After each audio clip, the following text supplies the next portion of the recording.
to interview me? Yes, ma'am. Oh, isn't that nice? Can I offer you something to drink?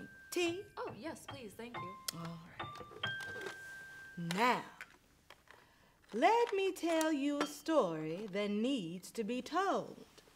See, it's about my papa, Frank B. Butler. You know who he is? No, ma'am. Well, you recording this, right? Oh, yes, ma'am. Good. Now, this is my favorite part and why I am so proud of my papa and what he did for the black people in St. Augustine. You see, he built a beach we could use because black people weren't allowed to go on St. Augustine Beach. See, this all started when a woman came down to visit from New York, and she stayed at St. Augustine Beach. Now, her maid was black, and she took the children down to the beach.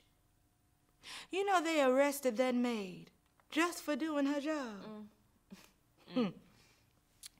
Anyway, now see, that's when it got into Papa's mind about building a place for black children and grown folks to attend. But you see, that was a right that was restricted for many years due to Jim Crow laws that prohibited black folks from sharing a beach with white folks. How did he do it? Well, he borrowed his first piece of money from Mr. Frank Upchurch, and he used that money to purchase the first piece of the beach. After a while, he sold a few lots, and then he was able to buy the other piece. I believe this was 1925 or 26. Now, over time, he developed a residential subdivision, casino, motel, and beach resort for us. By 1948, at least 11 black-owned businesses were in the area, and Butler Beach was a thriving tourist attraction. He had buses coming in from all over Mississippi, Jacksonville, and Georgia. You see, my papa also encouraged blacks to vote.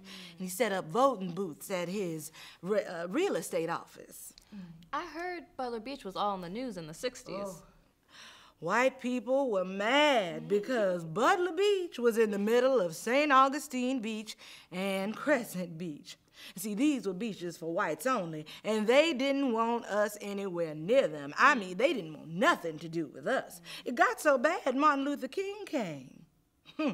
He said that St. Augustine was the most segregated city in America, and he was prepared to fight segregation if it took him all summer. All summer. Seriously? So serious that they threw him in jail. You see, they call it the St. Augustine Civil Rights Movement because of all the meetings, rallies, and wait-ins. You know, on June 25th, 1964, 500 white people broke through police lines and attacked nearly 75 demonstrators during a wait-in. Wow. Well, see, this all led to the signing of the Civil Rights Act later in the year. So you see, my papa was involved in the movement that led to the signing of the Civil Rights Act. You must be very proud. Yeah, I'm proud. That's my papa, Frank Butler. See, my papa died in '73, but he won't be forgotten.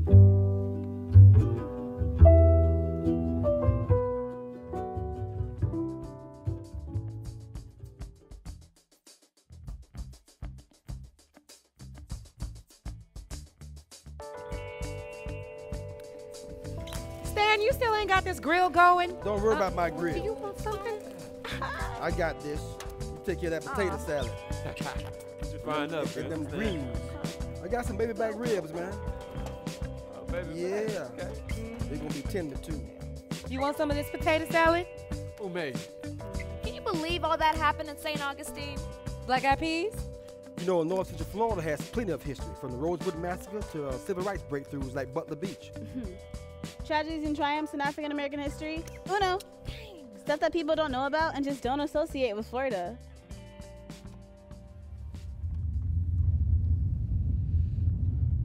The Sunshine State.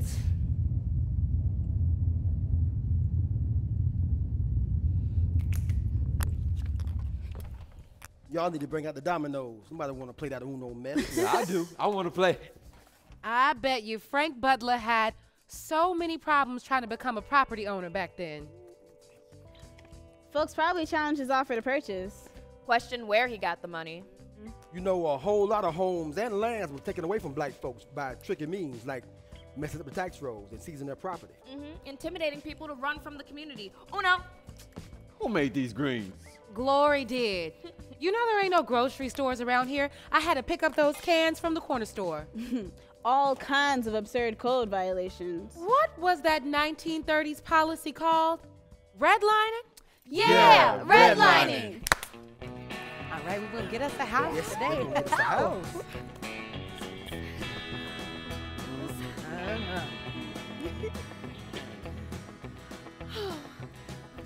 Where is it? Hey, folks, come on in and check out our brand new Mortgages for Color Folks. Our fine president, our angel, Mr. Franklin Delano Roosevelt, is offering you a brand new deal. That's right. Think you can't afford a home? Well, come on in and we'll get you started. Oh, I heard about this. I have always wanted to own a nice home on the west side of town. The West Side. Oh, no, she the West Side. Let me help you find a home in the right neighborhood for you. Right here. That's where you're gonna go, honey, right beside the interstate, or over here, downwind from the paper mill. That's where you're gonna go. Well, And sold. Congratulations on your new home. Oh, yay. Redlining and other Depression-era lending and housing programs set the stage for a century of racial and class inequality. They were put in motion by white lobbyists and policymakers who profited off of racial segregation and class inequality. Hey y'all, we're living out this legacy. Black neighborhoods to this day are treated differently. And because the houses were substandard from the get-go, they're falling apart. Potholes don't get fixed. Garbage trucks don't run on a good schedule. Bus routes are few and far between. And those areas enjoy more police surveillance. A harass and coerce model. Instead of protect and serve. This policy discrimination maintains the economic segregation. Economically segregated housing is essentially racial segregation in disguise. In Gainesville, you see poverty endemic. Just look at East Gainesville compared to the West. Gainesville has these huge pockets of poverty, and it's like people get stuck there on a generational basis. Jobs are just as scarce as the grocery stores. And don't even get me started on public transportation. When you take a deeper look at the red line maps of East Jacksonville, you see that the generationally poor tend to have poorer health outcomes. On my right, you see the original 1930s red line map of East Jacksonville. And on my left, you have the Florida Department of Health maps that show you the health outcomes in those areas. The maps are circled to show you the same red line areas. On the bottom, you see that that's the highest density of the black population in East Jacksonville. Above that, you see that those areas are the same areas that have the highest poverty rates. And on this map, you see that those same areas correspond to the highest rates of heart disease, diabetes. It also shows that those areas have higher rates of asthma, child neglect, domestic abuse, and higher rates of hospitalizations that are preventable. If you were born poor and black in this country, chances are you're going to stay poor.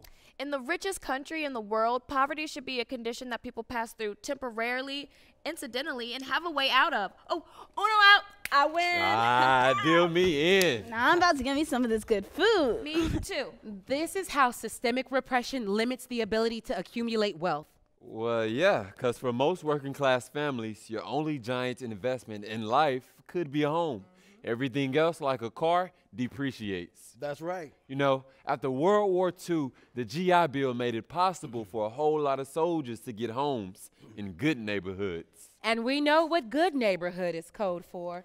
White neighborhood. I'm trying to think of the name of that town. Levittown? Yeah, Levittown. Ladies and gentlemen, let me present to you the future of city living, suburbia, where almost everyone gets their chance at the American dream. Our World War II veterans deserve the best. Boys, for serving our country, you'll enjoy one fixed low monthly payment, whether you're renting or buying. Ma'am, I have my credit check and GI funding. I like to settle down here with my wife and start a family. I'm sorry, but you just have to move along. Whites only. But everyone didn't just move along. William Daisy Myers was the first black family to make it into Levittown, Pennsylvania in 1957. William was an engineer, and Daisy had 2 master's degrees. They had the credit and the money. But that didn't stop us whites from trying to push them out. We burned crosses, hung the Confederate flag, threw stones at their houses, and rioted in front of their homes for 2 weeks before state police intervened.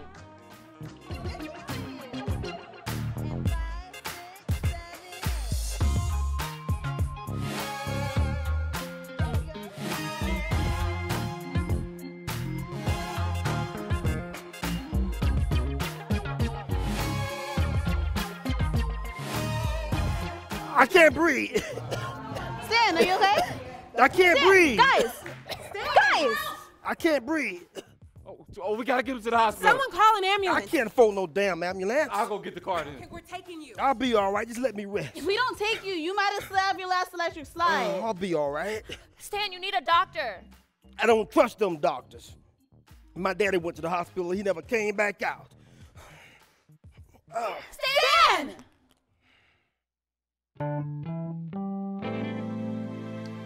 Now, Marion County is not the Marion County it used to be. Sure You know, Marion County was a progressive county for black folks. You know, in Ocala, we didn't have to mingle with the white section of town. We was colored at that time. Sure we was was. colored And people. you know, since we talking about it, let me tell you, I have been 4 or 5 different things in my lifetime. I've been a Negro, I've been black, but one thing I am definitely and truthfully, I'm colored.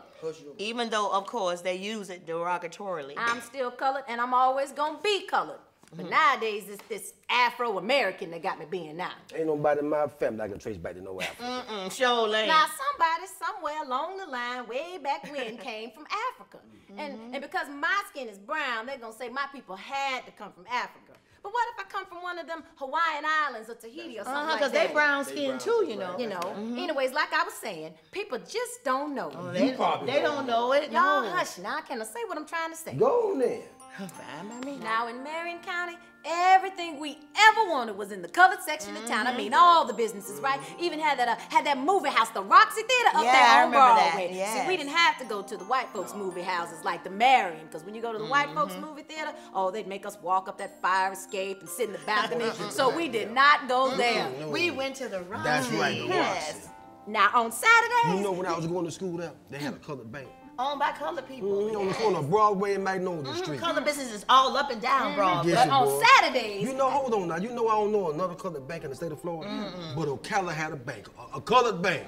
Black-owned businesses all up and down Yes, it Broadway. was. on Yes, it Saturdays, you could find everybody shopping up on Broadway. Yeah, and all the colored people in Marion County knew each other. Everybody knew everybody. Yes. Y'all done?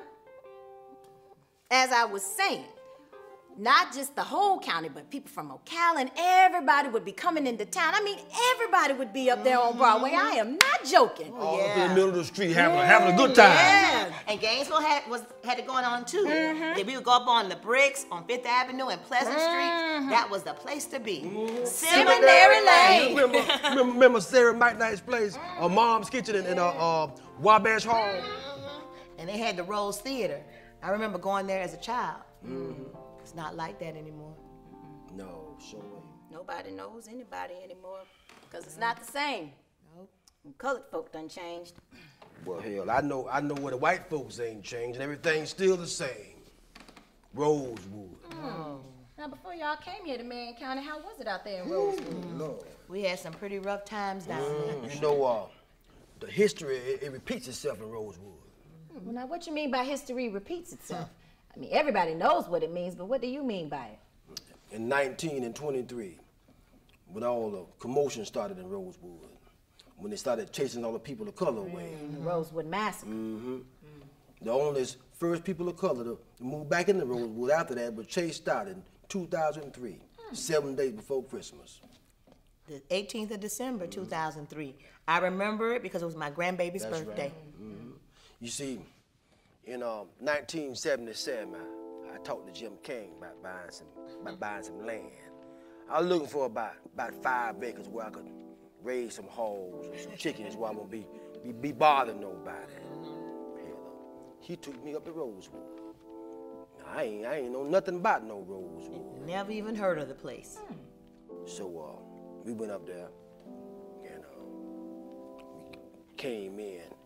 Not the road I usually take to get to his house, but it was another road to come in from the back way. He brought me in there, and we went in on both sides of the road, with nothing but palmetto trees. And palmetto palms, they're beautiful. Yeah, 40 acres of palmetto trees. 40 acres at Yes. $400 an acre. Yes. I said, no, not son. No.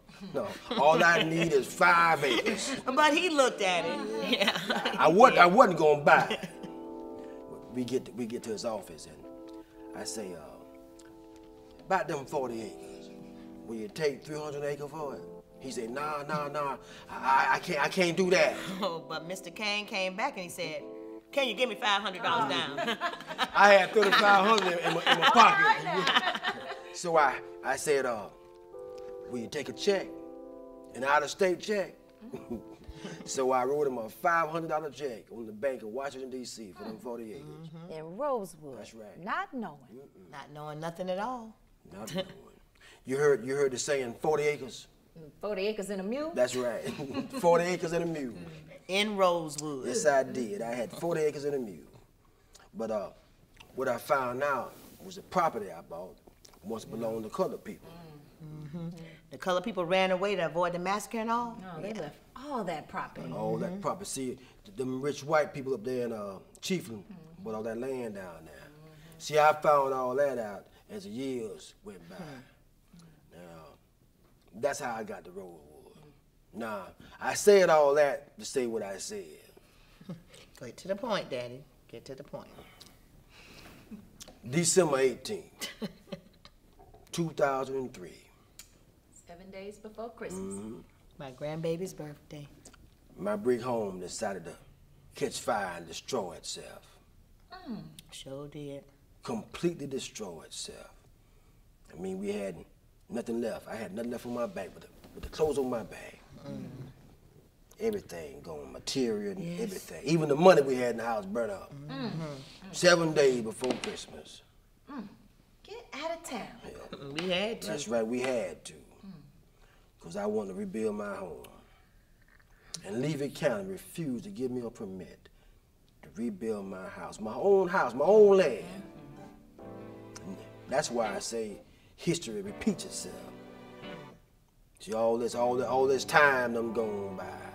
We done went from colored to black. But ain't too much really changed, except what they calling us.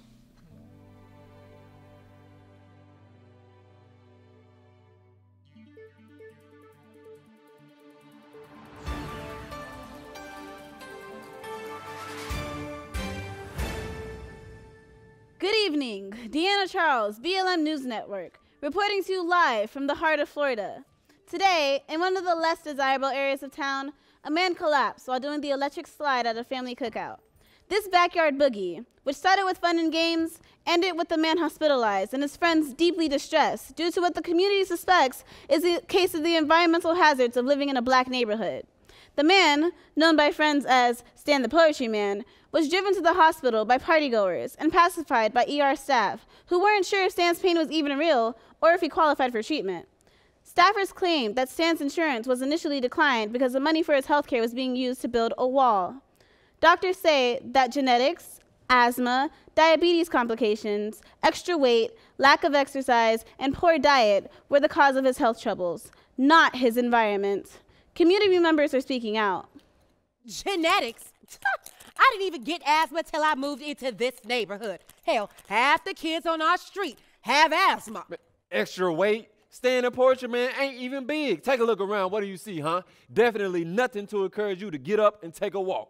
Diabetes complication. Folks around here can't afford that. Just gotta watch what you eat, you know. But tell me this, where are we supposed to go grocery shopping? Do you see a Publix? Winn-Dixie? No, we living in a food desert. All we got's that McDonald's and a couple liquor stores. Man, how are people supposed to change their diets when they ain't got access to fresh food? We know what's going on. When asked to comment about the health disparities between brown and white communities, city officials declined to make a coherent statement. We stand. Bum bum bum bum bum bum bum bum bum bum bum bum bum bum bum bum. We are in the strategic planning process. Bum bum bum bum bum bum bum bum bum. It won't be long before these blighted neighborhoods become good neighborhoods. Did he just say good neighborhoods? White neighborhoods. Yep, don't think we don't realize that none of them live around here. Oh, we surely notice. Doctors say that Stan the Poetry Man is expected to make a full recovery, so long as he manages his diabetes. Even though Stan was very weak, we had a chance to speak to him directly. Yeah, they only pay for 40% of my hospital bill. I don't know how I'm going to pay for that now, but I'm doing the best I can. You know. When asked to comment about environmental racism, Stan said, That's that millennial crazy talk. I'm just out here trying to live my best life.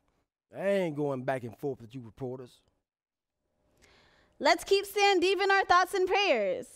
In our next segment, exciting new research shows that stress and anxiety may actually be passed to offspring genetically.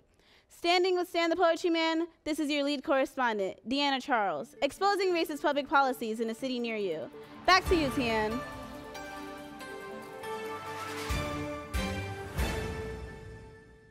Stan! Hey, I'm all right. I'm going to be just fine.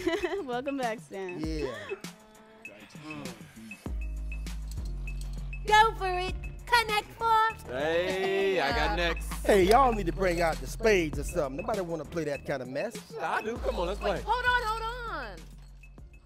We need to introduce ourselves. To who? We know each other.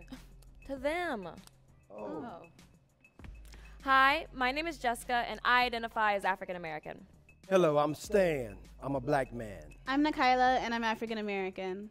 I'm Brittany, and I'm mixed. I'm Darius, and I'm black. You know, I started saying black a lot more often than I say African American after I met this white woman with this strange accent. So I asked her, I said, where you from? Guess. I mean, I went all over Europe. I named every country I could think of. Germany. No. Poland. No. France. No. Finland. No. Czechoslovakia. No. Greece. No. Okay, you got me. Where you from? I'm from North Africa. Algeria. I'm African American. I said, damn, yes you are. So that's why I say black. So Brittany, what are you all mixed with? Why does it matter? I'm just asking. You say you mixed, right? Look, actually, I just say black. But basically, I'm Native American and black. My mom is this curvy, brown-skinned black woman, and my daddy was this fine, light-skinned man with all this curly hair. My mama saw my daddy, and she was like, ooh, he gonna make some pretty babies. I'ma marry him. You wasn't lying. So I grew up identifying as a black woman. That was my life.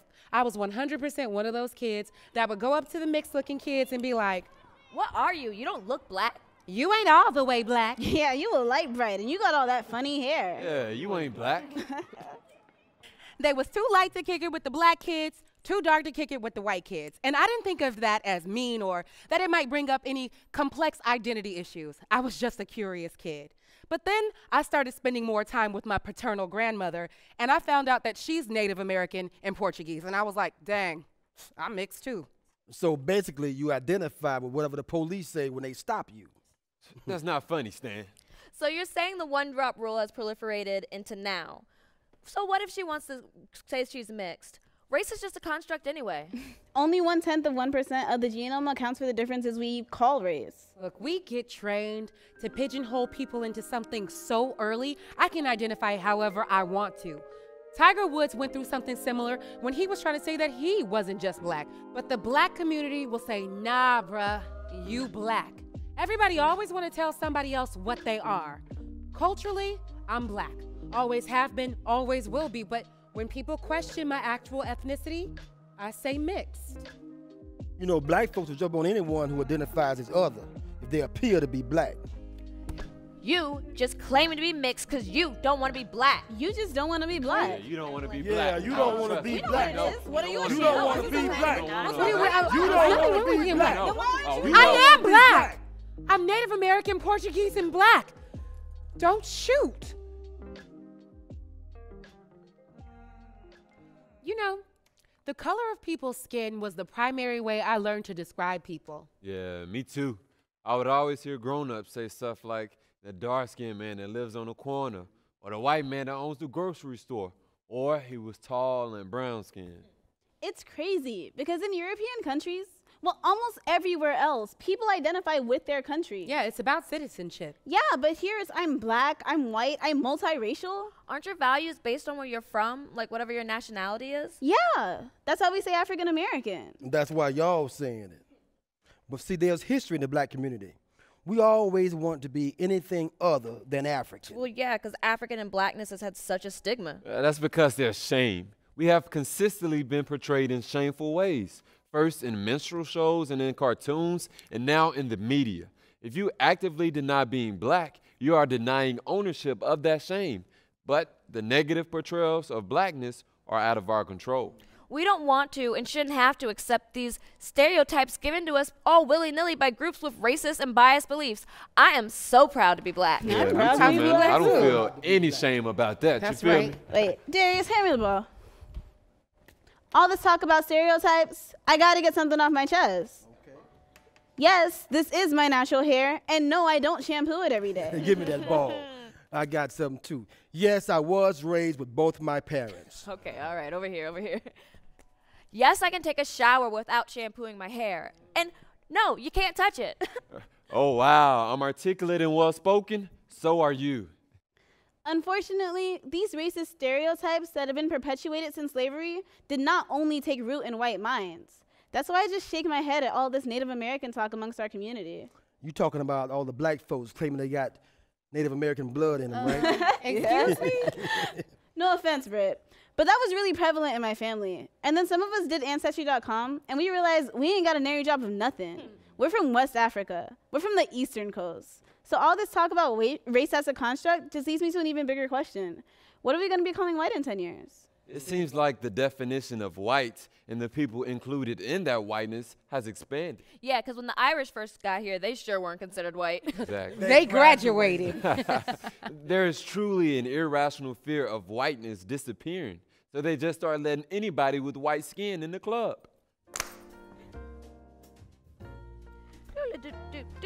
Click. Are you feeling undermelanated?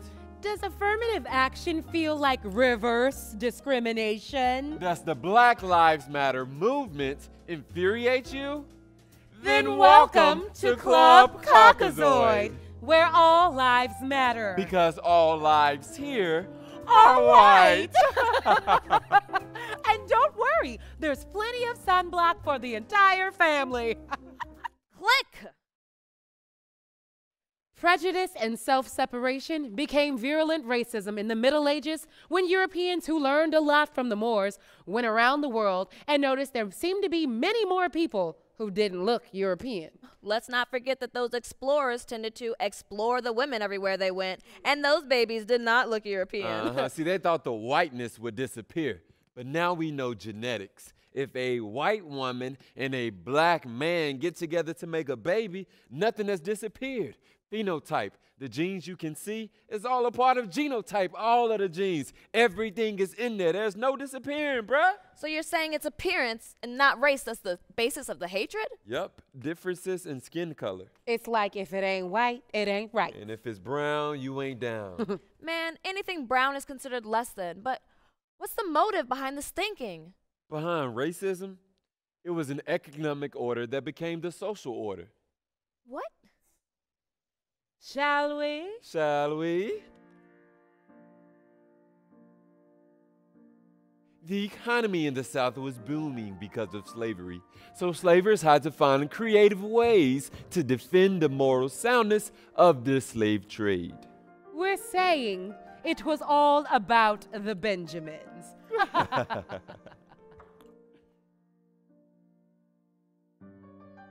Jeb, Keeping these people like this doesn't seem like the Christian thing to do. I don't think we should keep these slaves. Darling, these Africans are savages, barbarians, with no civility about themselves. We are helping them in the most Christian way possible. We are giving them the salvation of Jesus Christ. Oh, you are so right.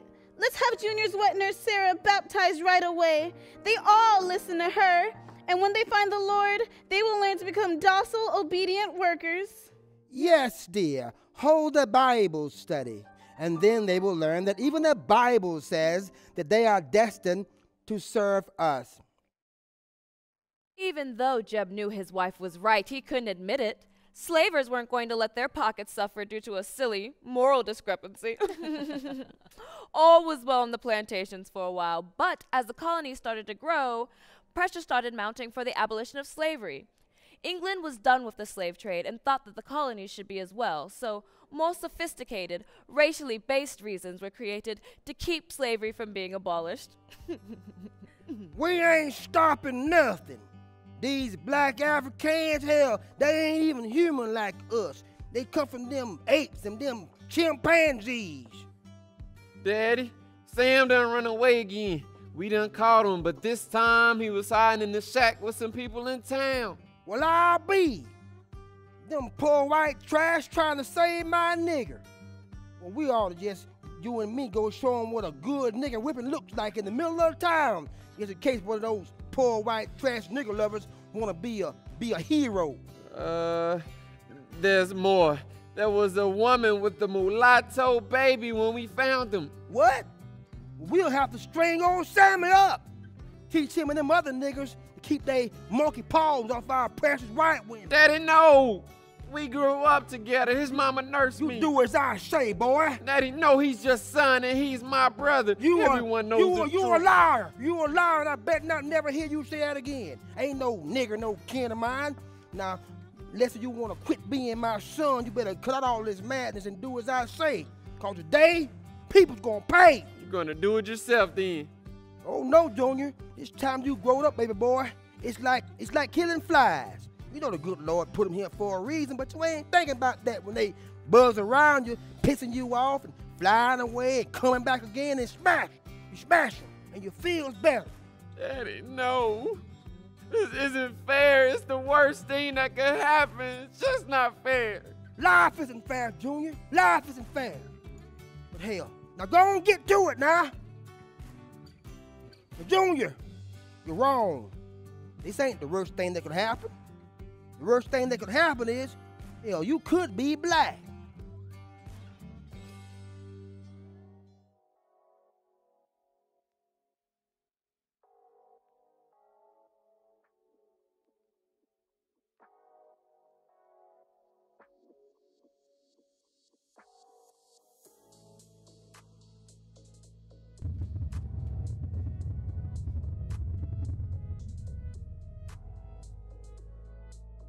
The elites and the slave owners used to tell the poor, illiterate whites that at least they were better than the slaves. They imposed harsh punishments on servants who had sex, revolted, or escaped with Africans. That created separation and a hierarchy between both groups of oppressed people. And just like that, slavery as an economic function became a social order of racist beliefs. And now that the damage is done, there is no economic reason for anyone to turn that back except for black folks themselves. Let's keep it real, y'all. People who have been trying to hold you back aren't gonna all of a sudden start rooting for your progress. Yeah, the historic web of ways that this country has benefited from racist beliefs to enact racist laws and barriers to black uprising is not a bond that African Americans can simply shake off. I hear you. That's exactly how you get folks to vote against their own best interests based on racial prejudice. That's the Southern strategy. I like to think that that kind of racism is outdated. What? I'm feeling resurgence of that kind of racism right now, aren't you? I mean, yes, but the new racism is subtle. It's under the surface. I like to think that most white people today think that KKK white supremacy is a joke. It's a thing of the past. Really? Come on. Don't you think that President Trump, who calls himself a nationalist, won the presidency by convincing a mass of people that aren't rich Or elite. of the same things that slave owners did back then? It was more to it than that. You have to admit, President Trump's campaign was a brilliant feat of social engineering. Yeah, but he convinced a whole bunch of white nationalists and other crazies that it's okay to be openly racist. African Americans have been enduring this type of treatment for centuries. It's mentally and emotionally taxing. we have to get to the polls. We have to honor our ancestors and freedom fighters and civil rights leaders and anybody else who's ever been pro-black and down for the revolution. That's the only way their blood, sweat, and tears won't have been shed in vain. We have to vote. We have to vote.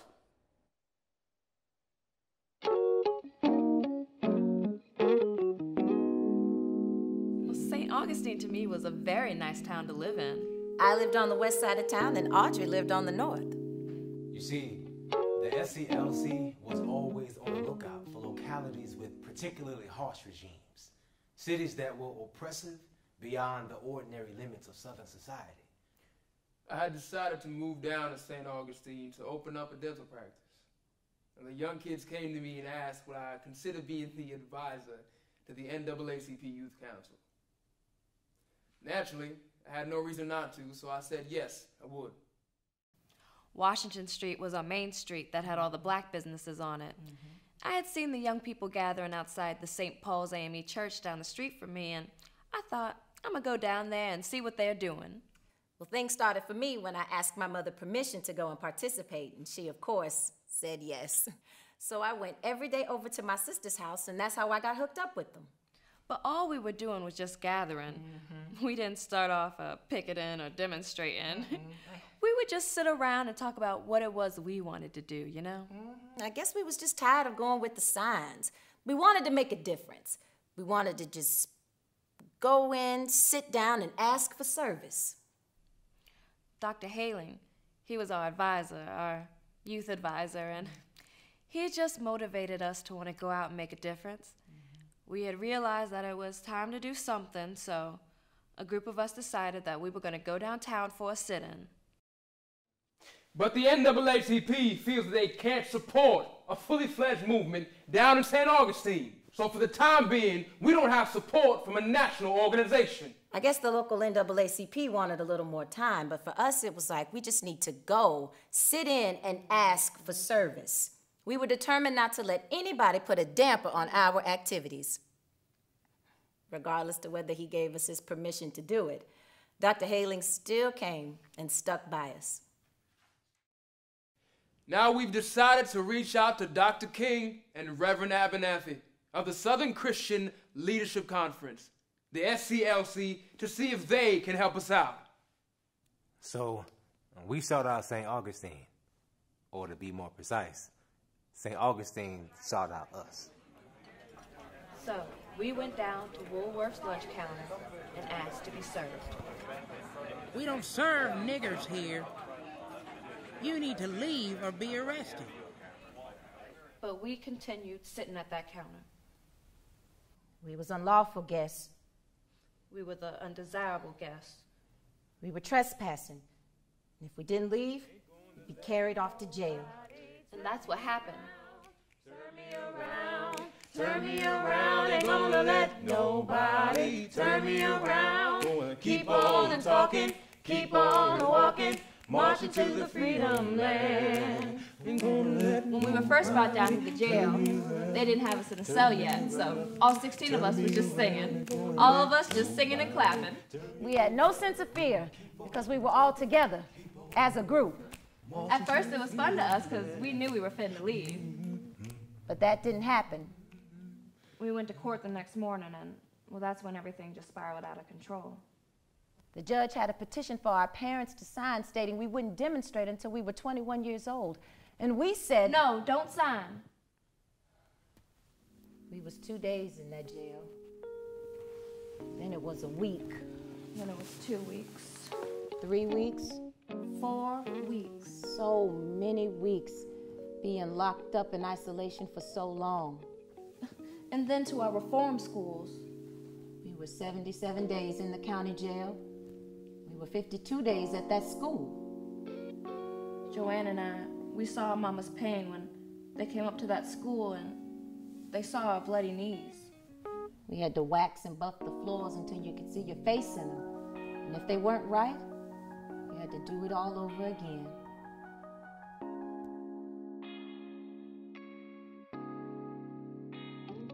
Dr. Halen made us feel like we were doing something right. He sent for us when Dr. King came down to St. Augustine. Reverend Abernathy was sitting in the corner, and Dr. King was kind of sitting, kind of leaning, with his hat kicked to the side, sitting on a little plastic red couch. When we walked in, Dr. King stood up and said, "Oh, I know all about you young people. Job well done. I am so proud of you." Now what we need is a biracial committee to give the chance to black citizens to air their grievances before a formal city board. The NAACP removed you from your position with the local chapter. Why? Well, the city, or the powers that be, felt that I had inflamed the atmosphere of the community by saying that I would shoot first and ask questions later. But statements like that only work against us. Local white leaders blame you for the violence, and your organization in turn judge you guilty by association.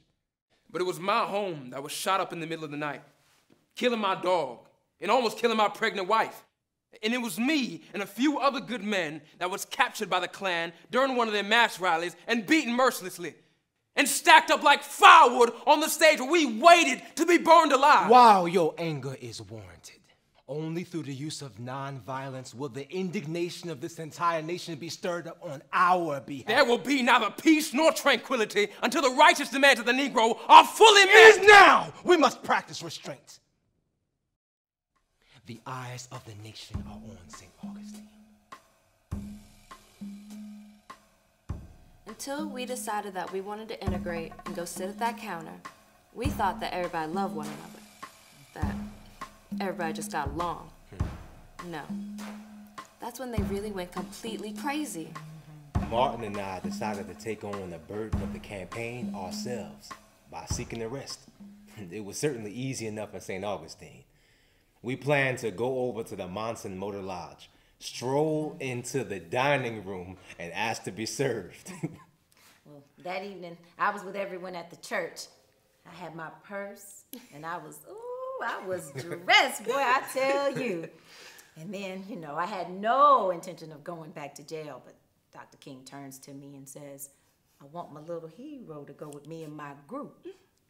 And you can't say no to Dr. King. Ma'am. So we all went down to the lodge. Dr. King said, "We'd like to enter and be served." And James Brock, the owner of the lodge, he said, "Why do y'all keep bothering me? Didn't I tell you I wasn't gonna serve you?" Oh, then he called the police, and all the cars were pulling up, and they threw poor Dr. King in the car with the dog. And that dog loved Dr. King so much he kissed him. Soon after things came to a head, we invaded an all-white swimming pool at the Monson Lodge. A swimming, you might say. And James Brock poured 2 gallons of muriatic acid into the swimming pool to burn the protesters. They were horrible. They wanted to kill up all of us.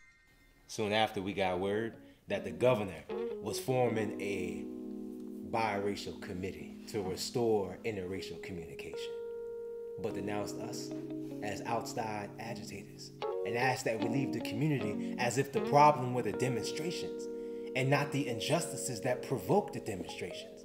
We just didn't want to sit in the back anymore. We wanted to go through the front door just like everybody else. We wanted to sit at the counter and not have to go up to the window. You want to sit in the front of the bus and not the back. Right. And Dr. Halen just really encouraged us in that way. We knew that we could deserve anything, that we and everybody deserve the Constitution. I just feel that I don't have to bow or take second place to anyone. Stand up for your rights and do not offend or belittle the next person. They give you a little, and then they snatch it right back. I believe the civil rights movement and the part we all played made a huge difference to a certain extent. But at the same time, we lost a lot of our history. And that's the hurting part of it all.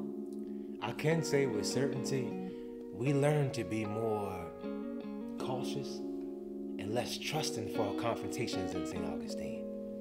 These lessons applied in Selma and everywhere else and were valuable in preparing us for a more violent future. God created me brown, and you a different color. It doesn't require for you to have things that I can't have. And we are all here, and we all deserve the same things.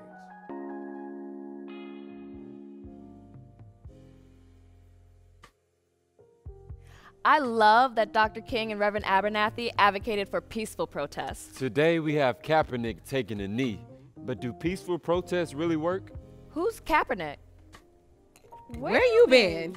yeah. I know what you're talking about. We need to rebrand. Imagine if 60 million black folk get woke to their history and start pulling together. Ain't nothing could stop us. Did you know we have a state statute that says black history should be taught in every county in the state? Only 3 counties abide by that statute. In Florida. In Florida. Wow. The history is so rich and it has so much depth to it, it's like no one even knows about it. Did y'all know about Frank Butler or any of these stories? Wait, aren't y'all from Florida? Yep. The Sunshine State. Black history, when it is taught, is usually the worst of black history. Students are taught how we were kidnapped, enslaved, lynched, and oppressed. Some reminder that we've struggled for every century we've been in this country. We know! Enough already. And you know, there's never an explanation of why. Because then they would have to teach the children why it's still happening. Yes, Lord. Why are our black men still being kidnapped, enslaved, and lynched by the hands of the law? Why are these the same hands of the law that's supposed to protect and serve us? Why are these the same hands of the law that strike down the gavel sound, sentencing us to the slammer, to slam our dreams, to sentence generations to struggle, and to smash the striving of our people, and to smuggle them back into slavery?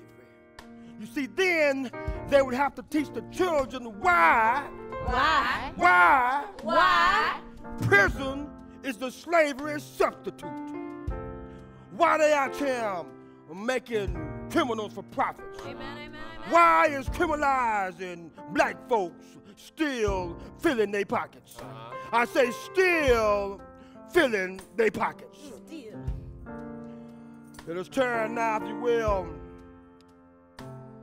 to the United States Constitution. Amendment 13, 18, and 65. And the law said, neither slavery nor involuntary servitude, except as punishment for a crime. I said, except as punishment for a crime, whereof the party shall have been duly convicted, shall exist within these United States or any place subject to their jurisdiction.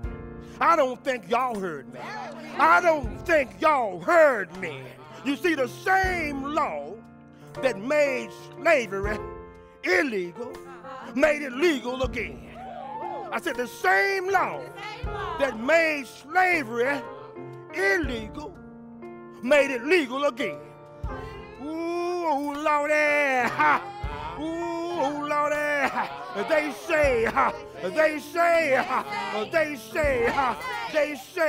if you do the crime, you got to do the time. But it's more like, let's create some crimes so they can do some time. If you can't keep them enslaved, we'll keep them all in a cage. Pump their neighborhood full of drugs. Call them all thugs. Make sure they live in poverty. More likely to commit robbery. I said, kill some, kill some and dare arrest the protester. And we'll show up with our batons and our guns and our vests. Ooh, Lordy, I said pit one against another. Pit one against another and make sure they separate. And I'll be damned if we gonna reparate. Ooh, Lordy, have mercy, somebody. Yes. Come on. Come on.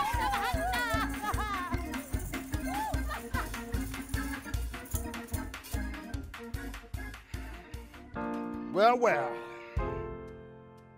You know, they say if you're convicted of a crime that they say you committed, you will be made a slave again. The truth of slavery, the abolition, and the reinstitution. May the grace and favor of a good lawyer abide with you now, henceforth, and forevermore. The church say, amen. Amen. Amen. Amen. Amen. Amen.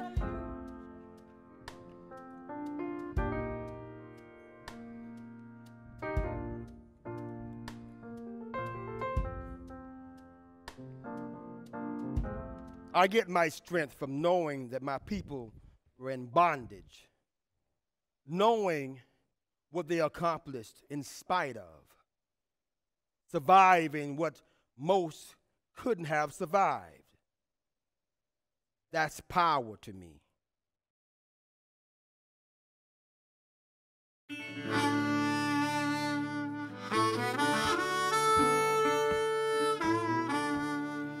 Well, back in 36, this 1936, oh, it was very rough. We was treated very cruel, working for very low wages, 75 cents a day. That happened a lot in Gadsden County, but I know about this particular place because I was living on it. The man sometimes would whip men, I would say, as far as I know, without cause. He didn't own the land, but he was the overseer of the plantation. And it wasn't just that he didn't like me. Some things went on in that place, and, well, he whipped a man mighty bad. My personal friend. Oh, he whipped him. He gave him a whipping with an actual whip. Yeah. They carried him on down to the whipping grounds, a place they call Campbell Field. That's where they took people that worked on the plantation and they'd take him out and dress him up. That's what they call it, dressing you up, keep you in your place. But the overseer come to me one day and he said, "Where is your friend?" I said, "You know where he at. You ought to send a doctor down there. That man can't work in his condition." So the overseer did send a doctor down there, and my friend, oh, he got up. He got up before he could work again, and he run away, never to be seen again. Yeah. Well, once he left, the overseer come to me and said it might be me next time. You see, I come to talking about things I didn't like, and it got back to the man by some means. So he come to me, questioned me, and, well, he told me he's gonna whip me like a horse. You see a horse, you whip a horse, horse don't hit back. I looked him straight in the eye and I said, "No, you ain't. Oh, you whip me and people die." So then I knew I had to leave. Now, the night after I moved my furniture over, I had to go over to my home in order to get the cow. I walked that cow as many as 9 miles. I wasn't worried that the overseer might find me. I wasn't trying to hide. I had my pistol with me that night. But he never showed up after what we talked about in the factory that day in the office. He never come to where I was no more. I went to him. I told him I'm moving myself and my family. I told him, you try and stop me and one of us is going down. Oh, my mind was made up. Die or go. Now, that was my motto. That was my motto, and I left. Funny enough, after all that, I and Overseer got to talking after he lost his job. Me and him sat down one morning. Oh, this was years after. I guess about 20 years. About 12 years. Oh, 12 years later. And he told me, he said, you know, I wanted to whip you then, but you wouldn't take a whipping. I said, no, I wouldn't take a whipping.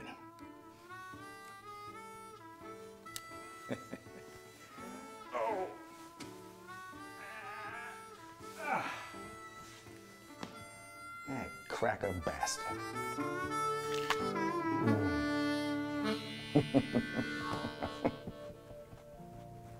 I was talking to this Palestinian the other day, and he told me that oppressed people all over the world look at Black Americans as a blueprint to liberation. And they sing "We Shall Overcome." That's the reason why the images of Black Americans are so distorted the way they are. Just think about the hip-hop images and the mass media today compared to back then. See, the whole world was looking at the 60s and the revolution. We're still waiting on the revolution. You know what? We need a more 360-degree view of Black history. Black history is just as American and important in U.S. history as the rest of it. Did y'all know that the first woman to charter a bank in the United States, Magdalena Walker, was a Black woman? That's not Madam C.J. Walker. No. She was a pioneer in the beauty industry. Yeah, hers was the first product to use a Black woman herself as the before and after of what the product could do. Because others used white women as the after. Well, yeah, because, of course, every Black woman's dream is to become a white woman. Walker was determined to offer gainful employment to Black women, beauty culturalists, who in the early 1900s likely would have been working as domestics, like she was before she started her company. Yep, and even though she wasn't the first woman to charter a bank, she had the money to do it. She was the first Black female millionaire in the United States. Hey, look, I got a question. When you think about the civil rights movement, who do you think of? Oh, easy. Martin Luther King, Malcolm X, Rosa Parks. You were on the front line. No, really. You know women had a huge role in the civil rights movement, right? They did. Right here in North Central Florida.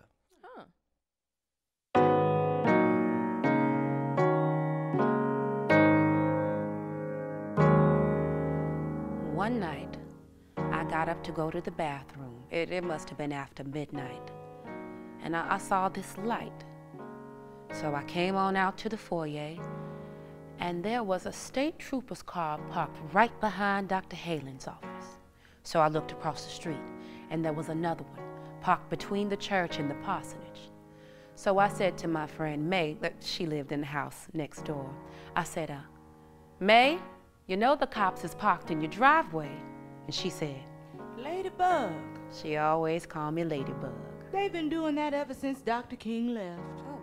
Yes. One morning, here come those troopers, and they said they come to see about you. What you mean come and see about me? They said they'll be parked in front of your house if it takes the next 6 months. But why? Well, 'cause of the movement. And that's when I really got afraid. I remember before we got Dr. King to come to St. Augustine, I took my 4 children and I went to Boynton Beach to my parents' house because I was afraid. You see, one day when I came home from work, this lady from across the street who worked for this white family came over and said, Mrs. Wright, I gotta tell you something. I was working this party last night, and I heard them say, we gonna get rid of that nigger preacher Thomas Wright. You need to warn your husband. I wanted to be a physical therapist or do something in the medical field. But when I got to Virginia Union College, I met Frank Pinkston. He was a senior and a very good football player. I would go to the games with my friends and I would see him, around campus. And I don't know, one thing led to another and we fell in love. We were married in December 1958. When Frank received his bachelor's, he enrolled in theological seminary at Union. And instead of a physical therapist, I became Mrs. Frank Pinkston. And of course, not long after that, babies came. And that was the end of my protesting. Eventually, it got so dangerous, we had to flee St. Augustine, and we moved to Gainesville. Thomas was preaching at Mount Carmel Baptist Church. We lived in the parsonage. They would call and curse us. Sometimes they would just call and breathe heavy, not say a word, just breathe heavy. One day they called and said they're going to put a bomb under our house and the church. We had to evacuate. They brought in this team that knew about bombs, and they went over everything with a fine-tooth comb, and they didn't find any evidence of any bombs. But that made us restless for 3 or 4 months. I had trouble sleeping. My children didn't feel safe. Back in the day, Mr. Dr. Martin Luther King used to stay with me. And he was not the type that would come in and demand this or that. Whatever you fixed for him, he was grateful. I would come home at night, I would do steak. I would do T-bone steaks. I would do mashed potatoes or tossed salad rolls. For me, this kind of thing would be too heavy that time of night. One morning I was getting ready to leave and I said, "Doc, what would you like for me to leave for you?" And he said, "Don't you worry about me eating. All I want you to do is leave me some tea. You make the best iced tea and I love it." Frank was destined to be someone great. He had the ability to just pull people in. That's why I wasn't surprised at how big he got when we moved to Ocala. He emerged as the area's civil rights movement's leader in 1963. The thing that surprised me was that it was the women who were the most outspoken and supported the movement. It was like, we can do this. It's not going to be easy, but we can do this. King was an amazing person. He really was. He always meditated before he talked to anybody. He meditated. They would come up to that door and they'd say, "Doc, Mr. So-and-so here to see you." He'd say, "Okay." And he'd sit there. And when his head would come up, that person would walk through that door. It was amazing. And they used to all come out to my house. Yeah, he met everybody at my house. That was his headquarters at the time, and you could find him there day and night. He'd have about 10 reporters on the phone. Yeah, and that was in my kitchen. I don't know what he'd be saying to them. His voice was just that soft. We would sit on the porch. We would sit on the steps, and the Klan would ride by every day. Every day we'd sit there, and the Klan rode by, and we just watched and waved. They ain't never done anything. Just wanted us to know they knew he was there. And yet, I wasn't ever afraid. I only got afraid after he left. I told him many times, for the safety of the children, that he needed to stop this and turn it over to someone younger. I wanted my children to have a chance at life. That didn't matter. He continued in the movement. It was difficult at times. he was gone most of the time, and every time that phone would ring, I would jump, wondering if someone's calling to say that he had been hurt. I'm just so thankful we all made it.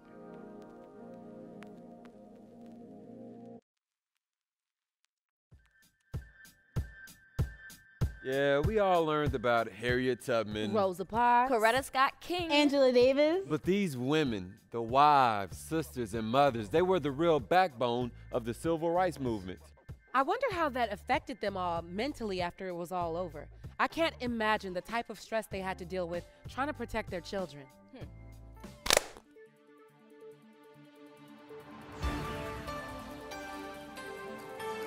This is your lead correspondent, Deanna Charles, exposing racist public policies in a city near you. Back to you, Tian. 3, 2, 1, action! And we're back. Hi, I'm Tian Perkins. And I'm LaShondra Johnson. Stress, trauma, fear, anxiety, depression. So just how deeply are we affected by stress? It's been said that we're all living with some form of PTSD, or post-traumatic stress disorder. But mental health theorists have put a spin on the acronym and are calling it post-traumatic slave disorder. According to new research in the field of epigenetics, stress may be affecting you more than you know. Today's guest, Earl H. Goins, our geneticist, is here to talk about how stress may alter your gene expression and be passed to your offspring. Thanks for joining us today, Earl. Oh, thank you for having me. So what is epigenetics? Okay, so think of your life as a really long movie. Your cells are the actors and actresses, essential units that make up the movie. DNA then would be the script, and genetics would be like screenwriting, and epigenetics is like directing. The script can be the same, but the director can choose to cut or tweak certain scenes or dialogue, altering the movie for better or worse. Make sense? Yes, I think so. So is this how environmental changes such as stress or fear can change your health outcomes? They literally redirect your life movie? Yes, that's right. Epigenetic changes are linked to cancers and other health disorders. Let's break it down.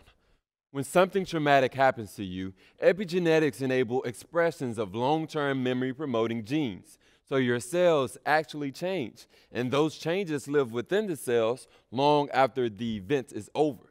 And those changes are linked to behaviors that drive PTSD. And because these changes happen on a cellular level, your children are also likely to be fearful of and stressed out by the things that cause stress within the parents. Okay, Earl, let's get down to the nitty-gritty. Is there any validity to these post-traumatic slave disorder claims? I think it's fair to say that both black and white people are living with generational trauma. Irrational fear of black people has likely also been passed down. I'm a geneticist, and I want to stay within my lane, but I think it's fair to say that epigenetics has exacerbated the race problem in the United States over the past years. Wow. James Baldwin did say that to be black and conscious in America is to be in a constant state of rage. Who would have thought it could be genetic? We have got to become aware of this cycle. Absolutely. That's right, Tien. The stress is quite literally killing the black body at a higher rate than the white body. On top of that, research is looking at how we deal with the stress other than the stressors themselves. We need to increase access to resources in order to help resolve them. Tell the truth. And shame the devil. And I would love to be one of the actresses in your life movie. We're out of time. Thank you for joining us today, Earl. Check out Earl's new book, In the Nucleus of Hate, The DNA of Racism. I'm LaShondra Johnson. And I'm Tian Perkins. Back to you, Deanna.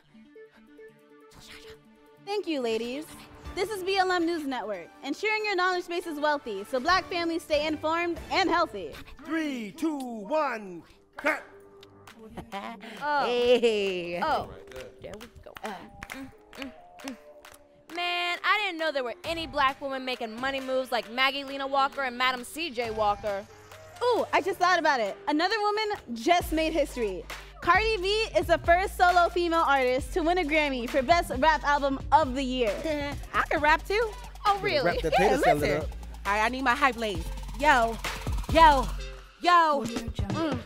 you can't mess with them if you wanted to. They had businesses and banks, yeah, they made money moves. Madam CJ gave them training, she told them what to do. Made the money, got the checks, then Maggie cashed them too. Yo, money is the root of all of our issues. The differences, the problems, oppression, repression, regression, all of that. Get down off that table. Get your behind down. I disagree. Poverty is the root, not money. Money is the key to freedom from all that. Generationally, African Americans have had plenty of barriers keeping them from making money and accumulating wealth.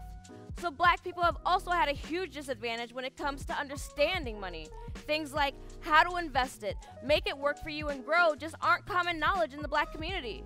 People learn about money from their parents, who learned about it from their parents. But that can't be an excuse anymore, because even though an education costs money, learning is free.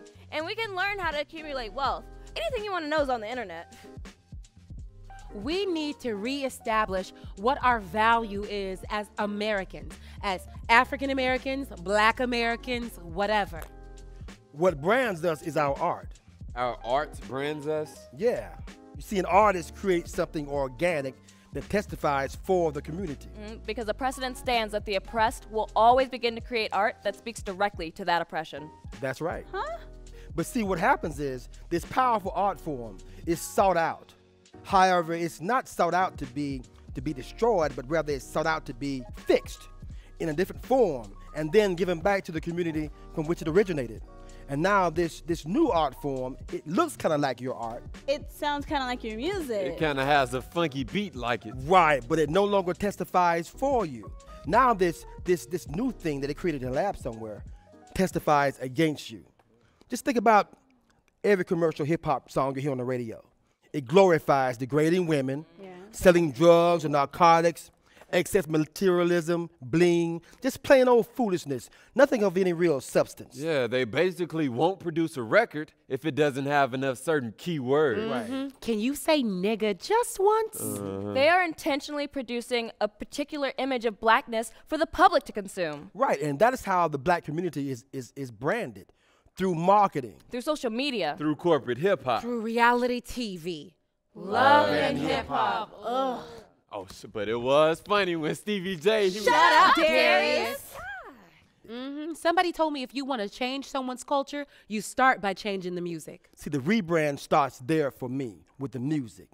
We consume this stuff. We buy these products. It's everywhere. Everyone listens to hip-hop. Hip-hop is global. Black culture is global. It's appropriated, packaged, and sold everywhere. So how can we rebrand the black community if what you're saying about the music is true? Well, basically, we have to own the corporate mechanisms that market these distorted images. For white supremacy to flourish, exist, or move, you have to create this idea of a black boogeyman or monster. So in these images you see, especially if you look in the news, when a young black man or an adult black man or black woman gets killed by the police for whatever reason. Shot. Unarmed. Shot with their hands up. Unarmed. Strangled or hung in police custody. Unarmed. Shot or hung from a tree in their own homes. Unarmed. The first thing the media is going to do is try to find something from their past to justify their murder or make them seem less than. He used to do or sell drugs. Oh, Trayvon Martin, he was kicked out of school. Monster. Tamir Rice, a little boy shot down in the park. He was what, like 12? He looked older than that. Whatever that means. He was big for his age. Boogeyman. The news even reports shootings differently depending on the race of the suspect. So white people get to be individuals in their crimes, whereas black people, in general, get criminalized for the crime of one person. Even though it's nowhere near funny, let's play a game. I'll give you a description and you tell me who you associate it with. Y'all jump in too. Okay. Thug. Black. Troubled home. White. Deadbeat. Black. Family man. White. Super predator. Black. Mentally ill. White. Drug related. Black. Bright future. White. Did well in school. White. Hero. White. Gangster. Black. Comes from a good home. White. Troubled youth. White.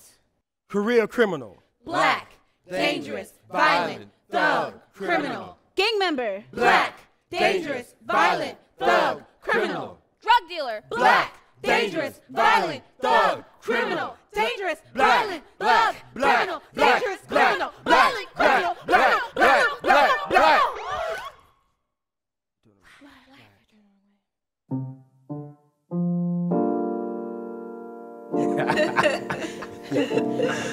Now, this was my yearbook and diploma when I went to Lincoln.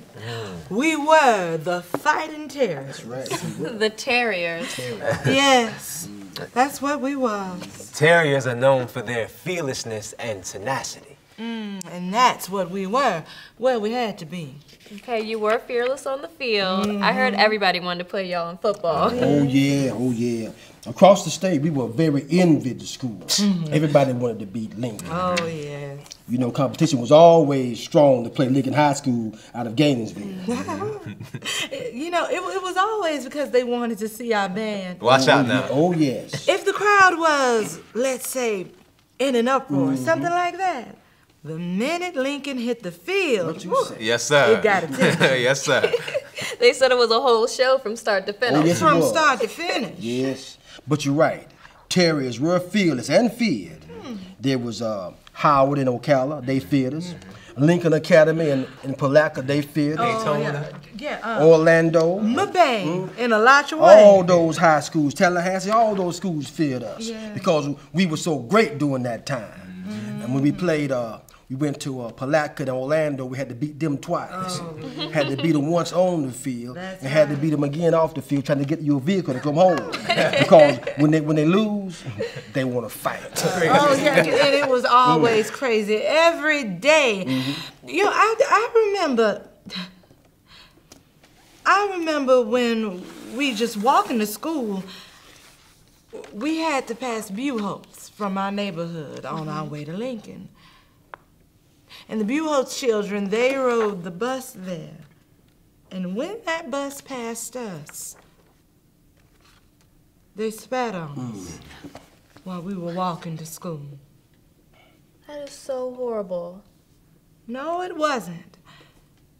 Because when we got to Lincoln, we were home. You see, the people there, they taught us we had to be better than them.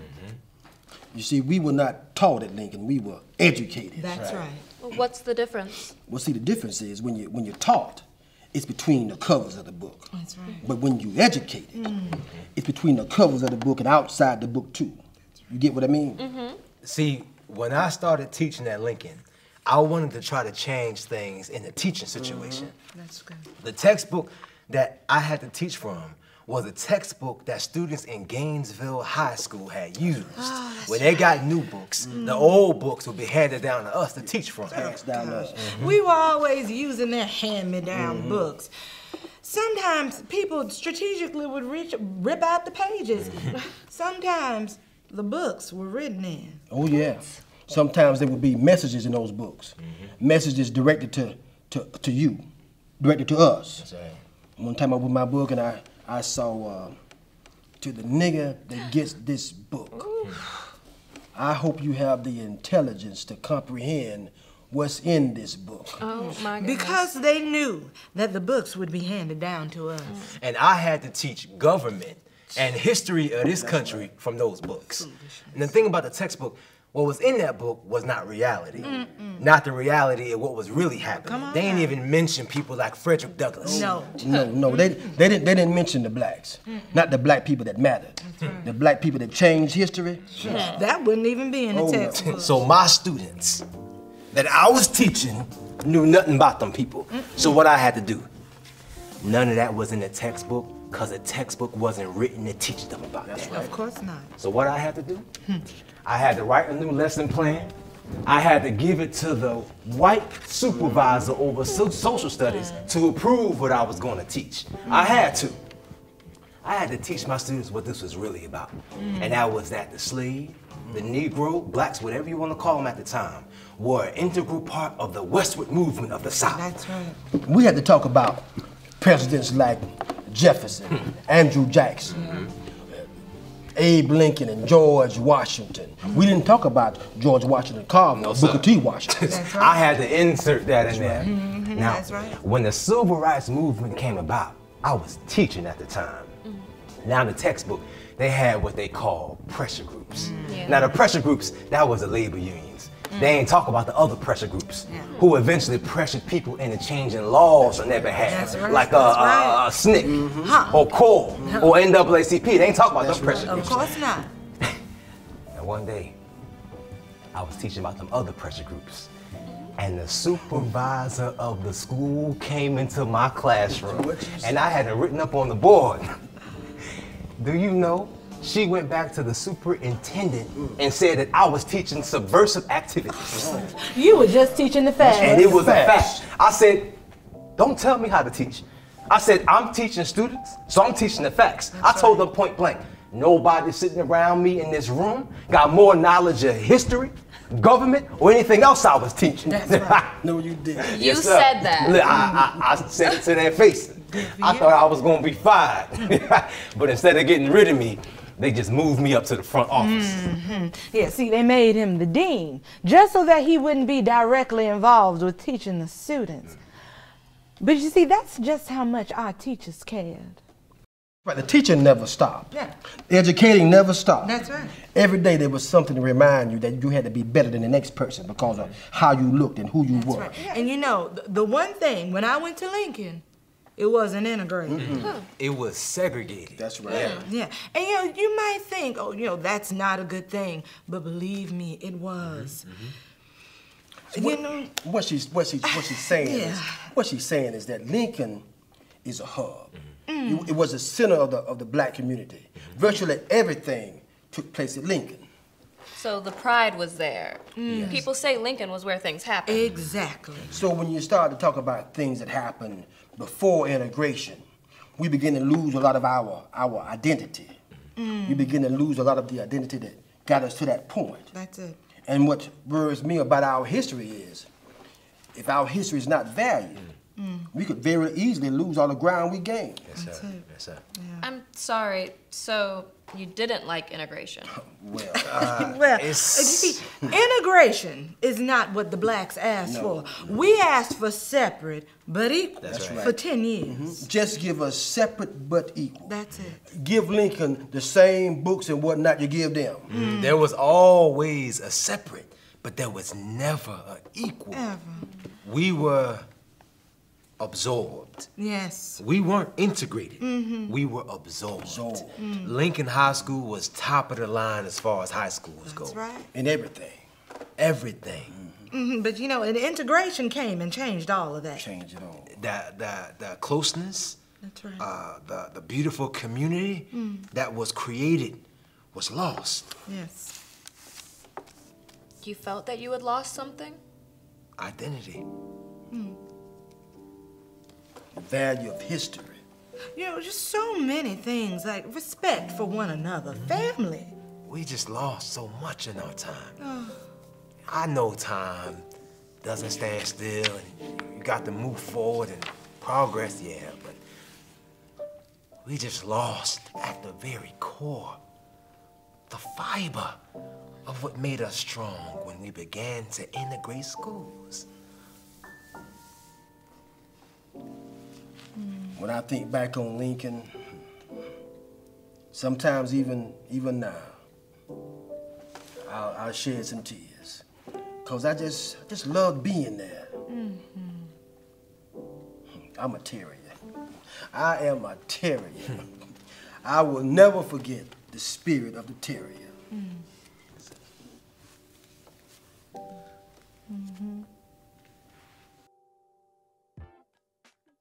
Man, I never thought about the negative effects of integration before. I think I was in the second grade when integration took place here in Alachua County. I remember they just stopped everything right in the middle of the school year. They didn't even finish the school year out. Just stop, now, integrate. Amazing how the Lincoln community was all about education and support. Yeah, they basically kicked white butt in the classroom. They had to prove that they were as smart as them or smarter. You see, we come from people who couldn't read. we were prevented from reading. Reading was outlawed. Black folks were killed for reading. And then suddenly, we could read. We wanted to read everything we could get our hands on. And it was expected that if you represented this family, you would excel inside the classroom.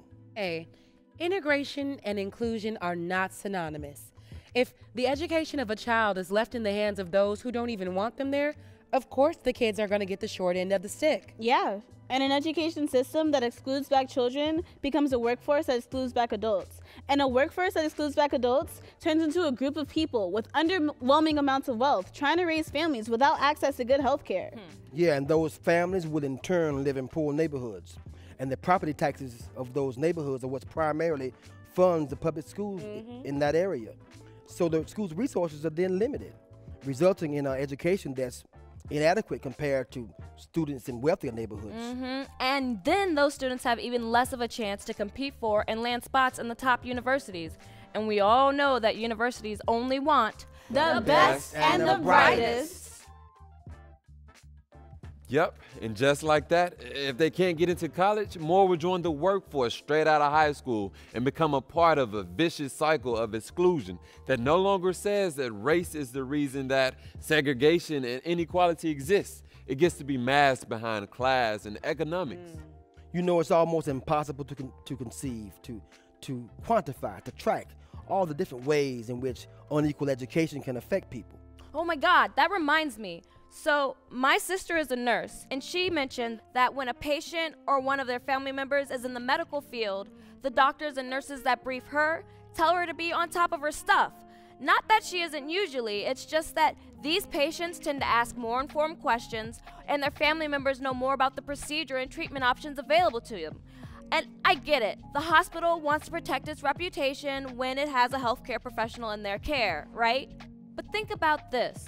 If an unequal educational system leads to an unequal college acceptance, then it's a no-brainer that we're going to have less African-American doctors and nurses, and that tip-top treatment that patients are receiving due to their affiliations with the healthcare world aren't going to be extended to black patients as readily. Wow. It's true. I just read an article that said that black men have the shortest life expectancy over any other group in America. It also said that babies born to black mothers with a high school diploma are twice as likely to die than those born to white mothers with less than an 8th grade education. The healthcare field didn't just start failing us. Black lives have never mattered when it came to advancements in modern medicine. In the 1840s, the father of modern gynecology, Dr. James Marion Sims, he used black women's bodies to practice surgeries on their bladders and vaginas without anesthesia. Yeah, they erected a statue of him in Central Park to honor him. After much protest, they relocated it somewhere else, but it's still a slap in the face. But we need to move forward and educate folks that there are safeguards in place to protect us from medical mistreatment. Telling these stories without knowing what has changed in the system only throws up more barriers for us to get care. I feel like every other group has made major progress in removing barriers, but black people just keep getting pushed 3 steps back. We've been fighting for equality for years now. Conscious and unconscious bias is still keeping us under the thumb of oppression. Yeah, but think about all the black men and women who have the misfortune of running into problems with the law. Stan, I can't even go there today. I'm exhausted. I know, but think about them.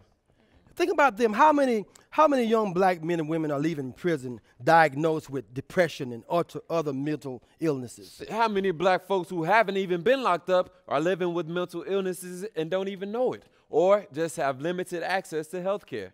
We need to be diligent about supporting each other like they were at Lincoln. Being pro-black doesn't mean that you hate other people. It just means that you take care of home. And would you care if someone came into your house and said, "Oh no, this place is way too neat. It's too well put together in here. It's too organized"? Nah, you would say leave your home like you want to, but I choose to take care of me and mine. It's time for us to get our house in order so our phoenix can rise. They have called us colored, Negro, mulatto, African American, black. But no matter what they call us, we are and always have been beautiful, diverse, resilient, powerful, worthy,